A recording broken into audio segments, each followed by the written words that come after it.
Bom, no vídeo anterior nós vimos então como o Império Ptolomaico, né, Império Grego Ptolomaico, com base em Alexandria no Egito, foi sucedido pelo Império Seleucida. Pelo menos aquela posse lá da Terra Santa, da terra de Israel, passou para o domínio do Império Seleucida. E como Antíoco IV Epifânio, um rei Seleucida, ele entrou no reino de Judá, na província de Judá, para implantar o helenismo. Ele foi bastante incisivo nisso, encontrou resistência entre um grupo dos Hassidins, né, os piedosos, né, vem de Hassidut, que quer dizer piedoso, e que daria origem aos fariseus, e também teve os seus apoiadores, os helenistas, que se renderam então à cultura helênica, abandonando os costumes judaicos, como a circuncisão, a dieta kosher, a dieta de alimentação e outros costumes.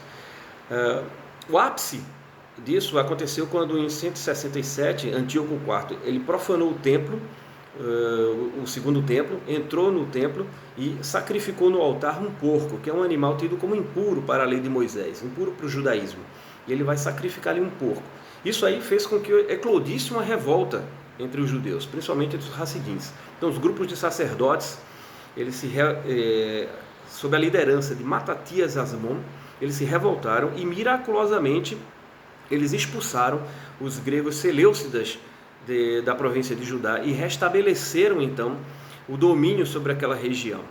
Essa vitória sobre os saduceus ela é comemorada na festa de Hanukkah, que acontece geralmente em dezembro, é comemorado pelos judeus. E então inicia então agora um reino independente, o reino independente de Judá. E quem vai assumir o trono é o filho de Matatias, Judá, que tem o apelido de Macabeu, que quer dizer martelo em hebraico. Então daí o nome dos Macabeus, né? E essa revolta, tanto como a dinastia Asmonéa, que vai começar a governar o reino de Judá, está registrado no livro de 1ª e 2ª Macabeus, no livro apócrifo de 1ª e 2ª Macabeus. Essa dinastia Asmonéa ela vai durar de 164 a 37 a.C.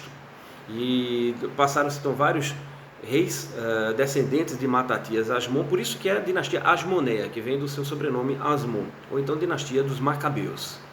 Por volta da década de 60 a.C., surge então uma disputa para quem seria o legítimo herdeiro do trono. De um lado está Aristóbulo II e do outro João Hircano II.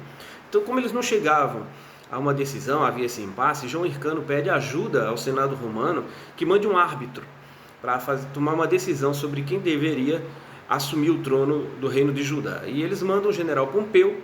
Pompeu analisa a situação, decide que João Hircano II deveria então ser o legítimo, porém ele dá a João Hircano II apenas as prerrogativas de sumo sacerdote e tira dele o título real, porque diz que os judeus não podem se autogovernar. O reino de Judá então deveria se tornar um protetorado romano. A paz romana deveria então imperar sobre o reino de Judá. E ele coloca um procurador romano lá para governar o reino de Judá, e Hircano ficaria só como sumo sacerdote. E o filho de João Hircano II é Antígono. Ele acaba sendo deposto e morto pelo general romano Marco Antônio em 37 depois de Cristo. E assim põe fim à dinastia Asmonéa. 37 a.C. E assim põe fim à dinastia Asmonéa. Marco Antônio, ele coloca o filho de um procurador romano, que é daquela região, mas não é judeu, ele é um idumita, um edumeu, filho do procurador Antípater, e seu nome é Herodes. E Herodes então assume o trono como procurador romano, o trono do reino da Judéia, né? Começa a ser chamado agora de província, o reino da Judéia. E para legitimar-se ao trono, ele se casa com Mariana, que seria filha de Antígono, da dinastia Asmonéa. Então ele casa-se com a princesa da linhagem real e por isso diz que ele tem o direito ao trono. É claro que os judeus não vão gostar de serem governados por um estrangeiro, ainda mais um edomita, que os edomitas durante muito tempo foram inimigos do povo de Deus, do povo de Israel. E aí o que acontece? Herodes então ele começa a tentar ganhar o favor dos judeus, fazendo várias benfeitorias naquela terra. Uma dessas benfeitorias seria a reforma e ampliação do templo. Nós vimos que o segundo templo ele era bem mais modesto do que o templo de Salomão, e Herodes então se propõe a ampliar e devolver ao templo todo o esplendor que tinha no Templo de Salomão, e quiçá até superá-lo. E essas reformas começam em 19 a.C. e vão até 27 depois de Cristo. Esse período todinho, vários judeus foram empregados nessa obra, o que trouxe uma certa estabilidade política e econômica àquela região. Esse é o cenário em que Jesus nasce.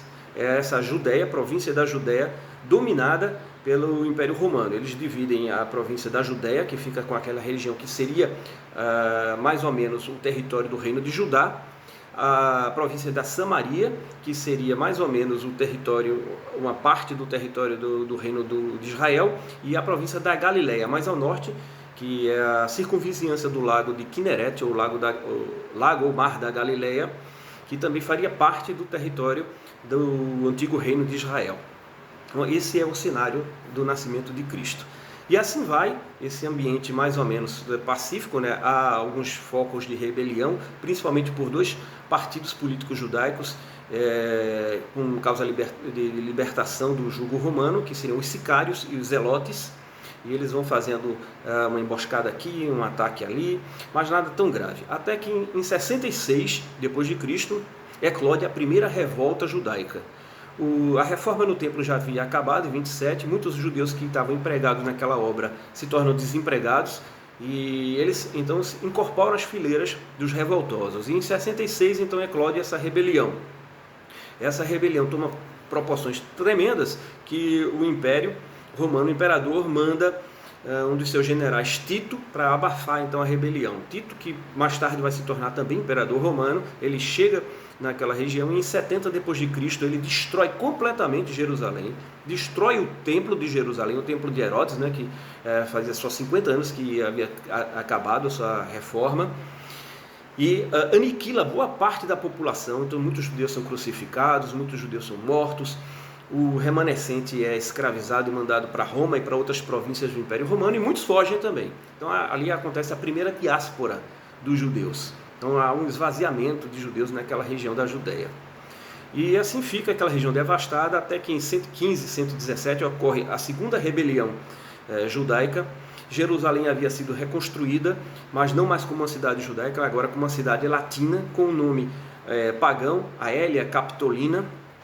E no lugar onde teria sido o templo de Herodes, os romanos constroem agora um templo a Júpiter, ao deus Júpiter, e isso faz com que ocorresse a segunda rebelião, que é também abafada.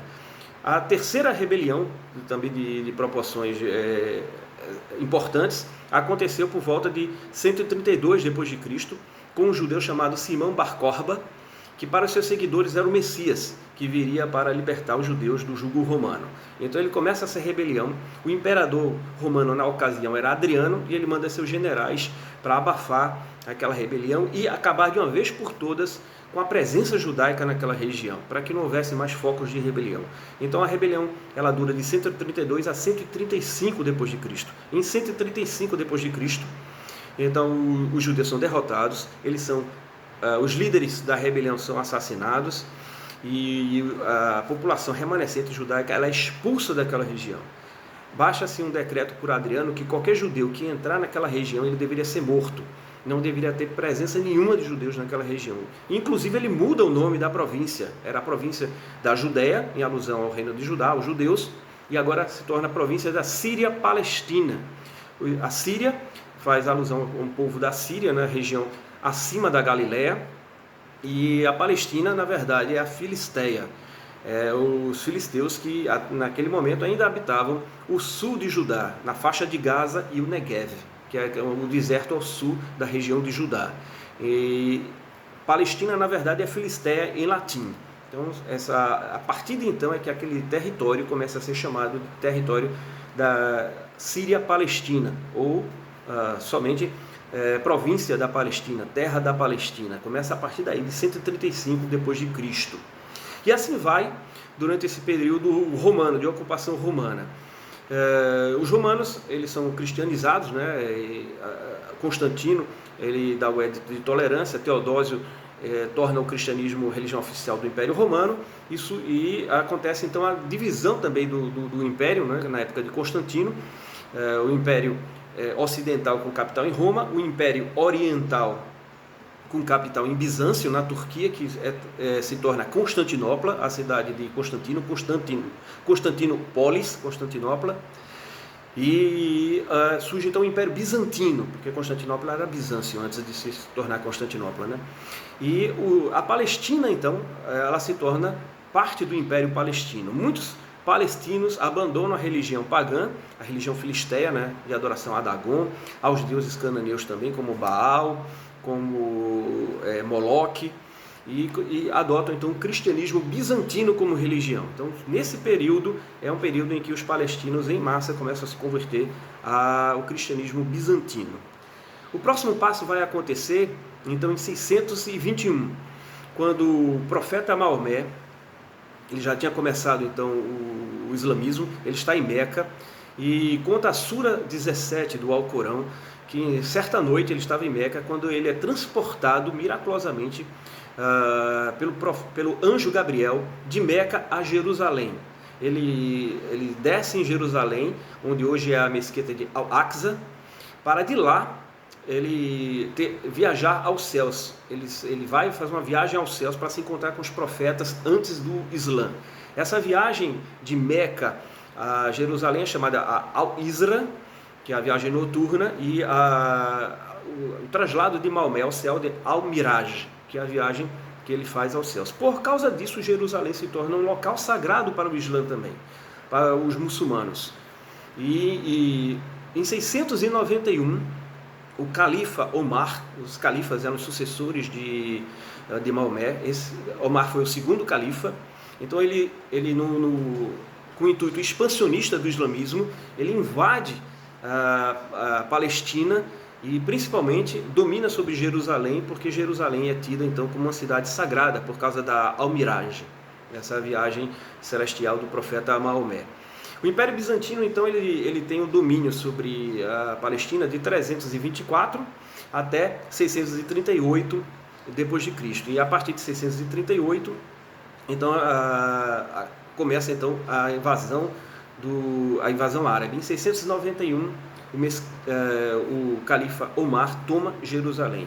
Uma coisa interessante é que no Monte do Templo, que seria o local de onde Maomé subiu aos céus, ele constrói lá um santuário para o povo muçulmano, né? Marcando então aquele lugar que seria um lugar sagrado. Esse santuário não é uma mesquita, a gente chama como mesquita de Omar, mas na verdade é um nobre santuário, Al-Haram Al-Sharif, que significa nobre santuário. Seria então o local onde Maomé subiu aos céus. E é interessante porque hoje é onde está a mesquita, a esplanada das mesquitas, tá? A mesquita de Al-Aqsa, onde Maomé teria pousado, vindo de Meca, e a mesquita de Omar, ou Al-Haram Al-Sharif, o nobre santuário onde ele teria subido aos céus. E a Palestina ela fica sob domínio árabe, domínio muçulmano, até que então na Europa começa o movimento das cruzadas, um movimento que, a pedido do imperador de Constantinopla ao Papa, tropas são formadas para recuperar a Terra Santa das mãos dos muçulmanos de volta para os cristãos. De volta não. De volta porque durante uma parte do tempo, né, eles ficaram sob o domínio do Império Bizantino. E os cristãos eles queriam fazer peregrinação a Jerusalém, afinal de contas Jerusalém se tornou também uma cidade sagrada para o cristianismo, porque foi ali que Jesus passou os últimos dias, foi ali que ele foi crucificado e foi ali que ele foi sepultado e ali que ele ressuscitou. Então se torna um local sagrado por essas razões. Eles queriam fazer peregrinações com segurança. E as cruzadas ocorrem várias campanhas de cruzadas, e em 1099 os cruzados conseguem finalmente expulsar os muçulmanos da região, tirar o domínio dos muçulmanos. Eles não expulsam completamente, né? Jerusalém ainda continua com uma população muçulmana, com uma população de cristãos bizantinos remanescentes, e também agora com uma população de cristãos latinos que vieram com os cruzados para formar esse reino cristão de Jerusalém. Esse reino vai durar de 1099 até 1291, quando o sultão Saladino ele entra em Jerusalém e consegue reconquistar Jerusalém para o poderio dos muçulmanos novamente. E Jerusalém ele fica então sobre o domínio árabe até o final do Império Otomano. Em 1453, o ano que marca inclusive o final da Idade Média, o início da Idade Moderna, ocorre a queda de Constantinopla, né? A capital do Império Bizantino, Constantinopla, ela cai quando o imperador Constantino XI, ele é derrotado pelo sultão turco Maomé II. Então surge o Império Otomano a partir daí. E aquela região da Palestina, ela passa a ser posse do Império Otomano. E vai ficar sob posse do Império Otomano até a Primeira Guerra Mundial. Nesse período, o Império Otomano ele vai ter posse daquela região de 1517 até 1917, exatos 400 anos, né? E durante esse período, houve uma certa tolerância com a presença de judeus. Os judeus começaram então a retornar à Palestina, a seu berço de origem. Isso aconteceu muito porque, primeiro ponto, os judeus que haviam na diáspora fugido para a Europa, eles tinham um sentimento de não pertencimento. Havia presença judaica, por exemplo, na Alemanha, nas terras que um dia se tornariam a Alemanha, mas eles não se consideravam alemães. E a população também tinha certo preconceito para com os judeus por duas razões. Primeiro, porque a Europa toda era cristã e os judeus não eram cristãos, então isso já dá um motivo para a segregação. E segundo, vai cada vez mais crescendo um sentimento de antissemitismo, porque eles têm os judeus como sendo o povo que crucificou a Cristo. Então isso vai fazer com que os judeus cada vez mais eles sejam segregados. Vão surgir também os guetos judaicos, pogroms. E à medida que os judeus eles vão se tornando mais cidadãos de segunda classe, cada vez mais segregados, então surge neles o desejo de retorno à sua pátria-mãe, o retorno à Palestina, ao berço daquele povo, né? E cada vez mais, mesmo dentro do Império Otomano, os judeus vão voltando para a Palestina e se estabelecendo, vão formando lá vilarejos, vão formando pequenas populações lá. Um personagem principal nesse momento, que vai surgir no final do século XIX, é Theodor Herzl. Ele é tido praticamente como criador do Estado de Israel, porque foi ele o primeiro a pensar em ter um Estado para a nação judaica. Ele faz parte do movimento sionista, esse movimento que começa em 1881, de retorno dos judeus à Palestina, e chama-se sionista porque Sião é um dos montes de Jerusalém, né? O monte sul de Jerusalém. Você tem o Monte Moriá ao norte, o Monte Sião ao sul, onde ficava a cidade de Davi, a cidade de Salém.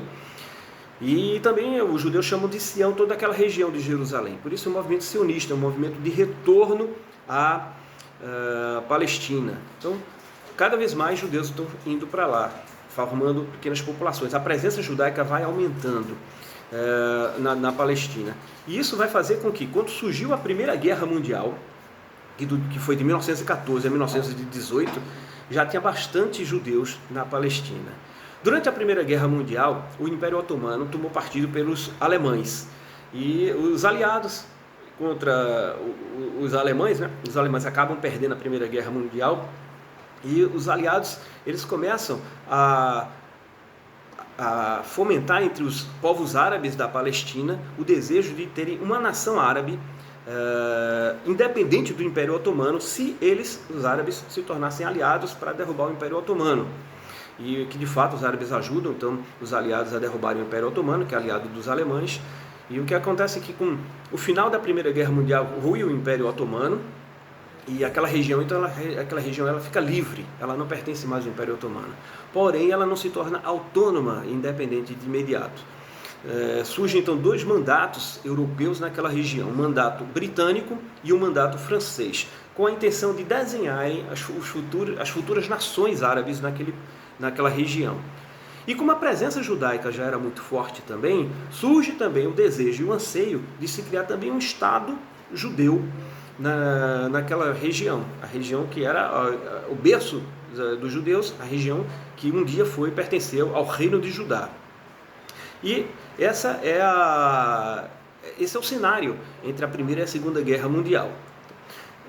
O mandato britânico e o mandato francês, eles duraram da Primeira Guerra até a Segunda Guerra Mundial. Em 1923, a Palestina estava debaixo do mandato britânico e os britânicos dividiram a Palestina em 2 distritos. A Transjordânia, que seria do rio, da margem oriental do Rio Jordão até o Oriente Médio, o final do Oriente Médio, então toda aquela região era a Transjordânia, e a Cisjordânia, que seria da margem ocidental do Rio Jordão até o Mediterrâneo, que corresponde mais ou menos ao território do Reino de Judá e parte do território do Reino de Israel. Bom, o desfecho então dessa história nós vamos ver no nosso terceiro vídeo daqui a pouco. Nos acompanhe.